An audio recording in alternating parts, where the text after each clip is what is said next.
So I was trying to figure out how to do this because the movie I'm going to talk about doesn't really deserve a WTF cinema, but I wanted to go a step further than just doing a review of a movie nobody's ever heard of.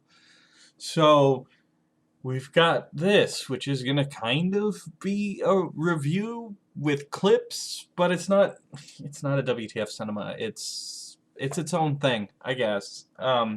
It's also not scripted. I just want to talk about it. So it's kind of a blog, kind of a movie review, almost a WTF cinema. So many, many years ago, when I was in high school, I was in band. And every year, the band would take a big trip. And they alternated. And one of the places that they would go is a place called Winter Park, Colorado, where you play in a concert, or a competition, I think it was. And then you go skiing for the weekend, and it was a lot of fun. Uh, all of the band members were broken up into ski lodges, so basically it was the first taste of what living alone would be like, because you'd have four people living in a ski lodge together, and you kind of got to pick your roommates, and you had to go shopping for your groceries, and you had to fix your own food. Um, uh, there may be another video talking about another time something like this happened, but one thing we also had at Winter Park was HBO. We were teenage boys, and we had access to HBO. So when a movie came on, or it advertised that at 8 o'clock tonight, or whatever time it was going to be, they were going to be showing a movie about a man with a talking penis. And it showed, the preview showed him getting up to all kinds of hijinks with women. Oh yeah, we were there. That movie was called Me and Him. We saw it once that night, and I've never seen it again. But every 5 years or so, I tried to track it down just out of curiosity. I've got this weird inbuilt desire, like, if I've ever seen something, I feel like I should have the right to see it again whenever I want. It's part of the reason why my DVD collection is absurdly large. I don't know what it is, but I've wanted to see it again, even though it wasn't that great. It was a part of my childhood, a part of my teenage years, I guess, and I wanted to see it again, but it was very hard to track down. Apparently, it's never been released on DVD. The best you can do is occasionally I've come across places that would sell VHS tapes of it, but those were still pretty expensive for VHS tapes, and I kept thinking there's got to be a way, there's got to be a time.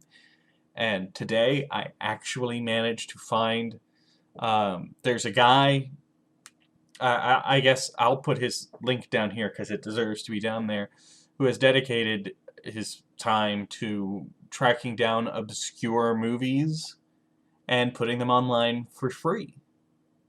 And so I was able to actually watch Me and Him again. What's funny is I wasn't able to find the website, until I started looking for it under its German name, Ich und Er, even though the version I found is still English, with no German subtitles or anything. But that's how I finally found it. And I just wanted to talk a little bit about this bizarre movie, this weird little piece of history. Because the cast is crazy, all right? First of all, the main character is married to Ellen Greene, who's, you can see hold on, right there. That's Ellen Greene right there. You see her? Little Shop of Horrors. Audrey plays his wife, and it's very strange. She didn't do a whole lot of movies. I do love her. I adore Ellen Greene. And it's always weird to hear her speak and not have that Audrey voice, that high-pitched, kind of stupid. She plays a fairly normal wife here. Bert, don't torture yourself. The Marine is brilliant, and you know it. You're brilliant. Anyway, the premise of the movie is on his son's birthday, his penis starts talking. Yeah, come on. I made my wish. After all, it's my birthday too, Bert. Woo! Do. Happy birthday to us. See, his penis opens the movie by talking about how people lose track of what's important. They get obsessed with success, and they get obsessed with, making it, or war, or anything except their penises, which is what they should be obsessed with. So his penis starts talking to him. And he's the only one who can hear the voice. And of course, the 1 or 2 times he tries to explain to people that his penis is talking, nobody believes him. And it gets him into all sorts of trouble. It tries to convince him to cheat on his wife, and succeeds almost immediately. Like, it doesn't really have to put a lot of pressure on him to talk him into cheating on his wife. It has a bizarre ability. It knows women's names. Just as there's this bizarre scene that stuck with me all these years, where he's standing on the street corner and the penis is just telling him the name of women as they walk by, and he's just calling them out and smiling and waving, and they're turning and smiling and waving. Christine! Julie. Julie. Hey, Julie! Noga! I've created a monster. There's no part of my anatomy that could tell you a woman's name by seeing her walk down the street. I don't know how that works. But anyway, he ends up borrowing an apartment. He's got this big thing going on at work, right? And so he ends up borrowing the apartment of a coworker, played by David Alan Grier, so that he can really impress his boss, played by Craig T. Nelson. A new chick is brought in, and she's Jamie Ross from Law & Order. And then the boss's wife is Emily Gilmore from the Gilmore Girls, who the penis also tries to get him to seduce. I just want to run through this cast again with you real quick, and I wrote it down because I make sure I don't miss any of the main characters. Our main character is married to Audrey from Little Shop of Horrors. He tries to seduce his boss's wife, played by Emily Gilmore from Gilmore Girls, and also pursues the new girl at the office, Jamie Ross from Law & Order.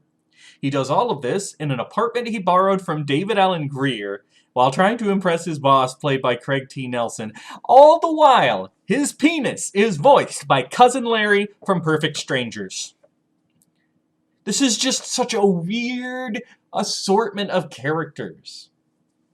Anyway, I'm sure you're wondering how this is going to end. His penis ends up getting him fired because he ends up sleeping with somebody and missing an important meeting, and so he does not get the big promotion he was in line for. And then it has problems with his marriage because his wife figures out he's been cheating. So everything goes downhill pretty quick because he let his penis make some decisions. I'm sure there's a moral there.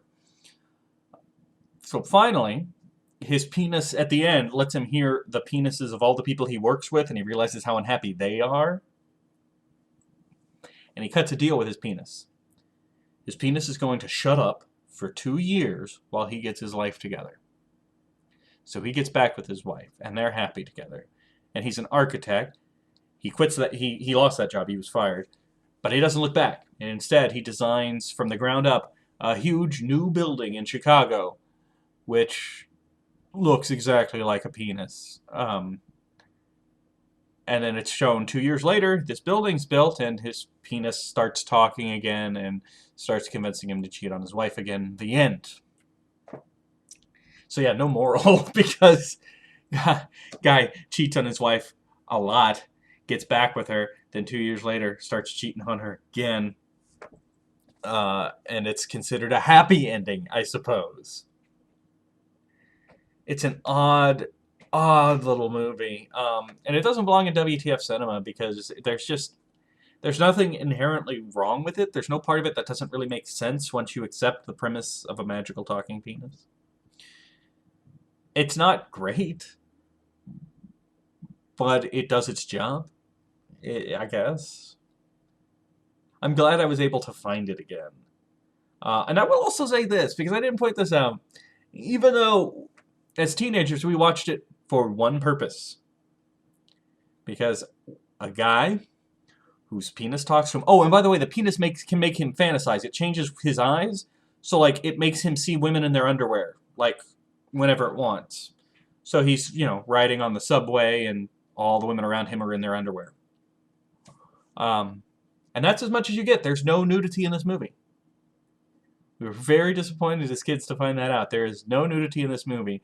It's women in their underwear and nighties, and that's as far as it gets in terms of raunch.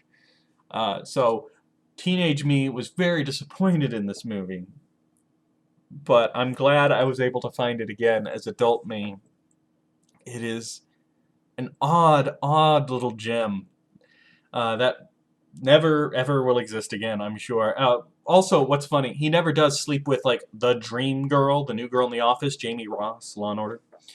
He doesn't sleep with her in the movie. He tries repeatedly, ends up in bed with her once, but they don't actually have sex. But what's funny is, the year after this movie came out, the actress who plays Jamie Ross divorced her husband and married the main actor from this. And they were together for like 6 years. So, at least in real life, he got to score with her, I guess. It's just, how'd you meet your husband? On the set of a talking penis movie. Anyway, I'd also like to point out, I was a background extra in a talking penis movie that was shot in 2010 called Mind of Its Own. As far as I can figure out, this movie's never actually been released. You can find trailers for it. If you search YouTube, A Mind of Its Own, you can find trailers. And I think I may actually be in the background of one of the shots in the trailer for like half a second. But it's just, it's funny. Of all the things I ever thought I'd have a history with, I did not expect it to be talking penis movies. But here we are. I may in fact be an expert on talking penis movies at this point. My mother would be so proud. So anyway, that's all I've got. After I found it, after all these years, and I found it and I watched it, I couldn't just file it away. I felt I had to do something with it. And so I have shared its existence with you. You are welcome. I am sorry.